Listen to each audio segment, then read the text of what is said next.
This is the evening of February 20, and I am in my mechanical room looking at my pair of Outback Skyboxes. We have been up and running power-wise for about a week now. I had some issues with firmware installation, and this box right here is the left box is the master, and it shows, because I have what they call external current sensors, it shows that this is the actual load of the house.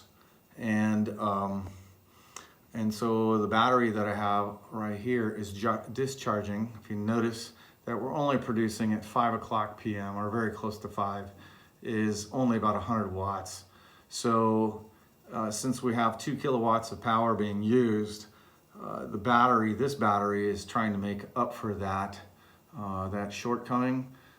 California, at least California, has they have higher demand rates from 4 o'clock to about 9 o'clock. That encompasses the couple different choices that we can make, but pretty much from 4 p.m. to 9 p.m. every day is when people either get home from work or the beach, etc., get the stove started, or they turn on the air conditioning because it's not as anyway, or the heat. Anyway, that is why the usage is so high specifically during that time of day.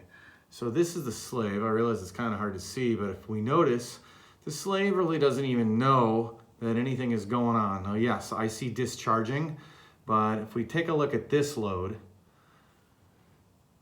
is probably the 200 watts that's required in order to run this box.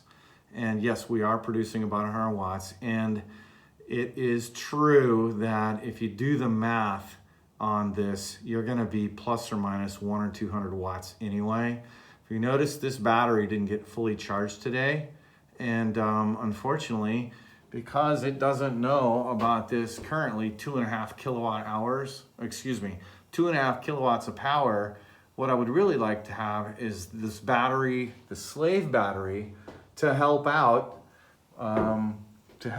with this battery. So the issue is, to me at least, this is the biggest issue, is the harder you draw on a battery, of course the quicker it goes dry, but at the same time it kind of hurts life expectancy. And I would rather than work in parallel, zeroing this power, so that maybe I can tweak it a little bit so that I can see how much of that 4 o'clock to 9 o'clock power can I actually use my battery for. Anyway, that's where we are on February 20. I'm gonna have a nice little chat with Outback, hopefully on Monday, to see are there any other options as far as me tweaking the configuration.